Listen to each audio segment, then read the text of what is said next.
In the dimly lit room, shadows stretched like twisted limbs, elongating as the flickering candlelight struggled to hold its ground.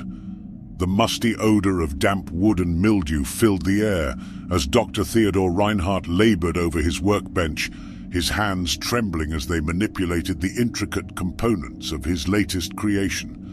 The apparatus before him looked like a tangled mess of wires and circuits, the product of many sleepless nights and unspoken desires. Theodore was an accomplished neuroscientist, obsessed with the power of the human mind, yet his research had taken a darker turn of late, pushing the boundaries of ethics and morality. The sound of rain pattering against the window pane did little to quell his disquiet. He knew he had crossed a line, but desperation had driven him to the edge of madness.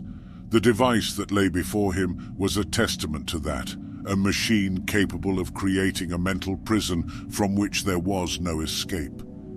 Theodore's work had been inspired by the unspeakable crime he had committed a month ago, an act he could never forgive himself for.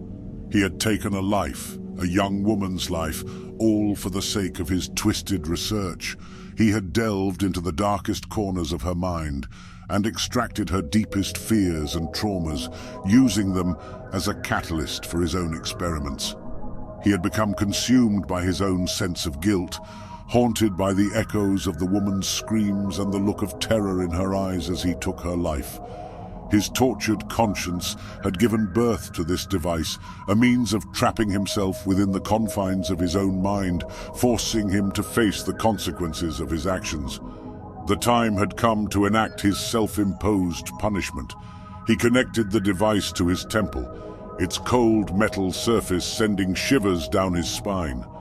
With a deep breath, he flicked the switch. Instantly, Theodore found himself within the confines of a dark, damp cell. His mind had created a prison so vivid, so real, that he could feel the chill of the stone walls and the weight of the chains binding his limbs. He was trapped just as he had intended, forced to suffer for the crime he had committed. Days turned into weeks and weeks into months. In his self-inflicted purgatory, Theodore faced unimaginable horrors, each one a manifestation of his own guilt and self-loathing. He was tormented by the memories of his crime, the apparition of the woman he had killed appearing before him, her face a grotesque reminder of his sins. As the days wore on, Theodore began to lose himself in the darkness. The once brilliant neuroscientist was now a broken man, his mind slowly crumbling beneath the weight of his guilt. He had become a prisoner of his own creation, his body and mind held captive by the iron bars of remorse. In the depths of his despair, Theodore began to piece together fragments of memories that had long been buried in his subconscious. The details of the crime, the face of the young woman, and the emotions he had experienced all seemed to blur together, creating a mosaic of confusion and doubt. As he delved deeper into his own psyche, a chilling realization began to unfold. The woman he had killed was not a separate entity, but an alternate personality of his own, a part of him he had figuratively killed during an ayahuasca ceremony. The guilt that had consumed him was not for the murder of another, but for the destruction of a part of himself. The revelation shook him to the core, the weight of the truth crushing his already shattered spirit.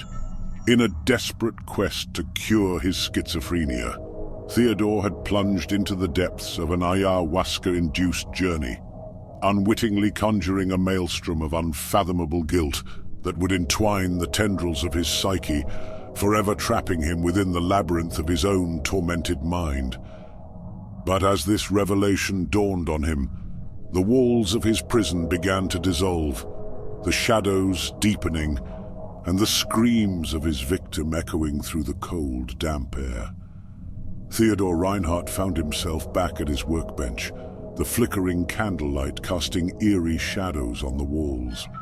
The device still lay before him, its cold metal surface gleaming in the dim light. He was trapped in a maddening paradox, a cycle in which the boundaries between reality and imagination had become indistinguishable. His guilt had manifested a new reality, one in which he was forever doomed to suffer. As he stared at the device, his own creation, Theodore felt an overwhelming sense of despair.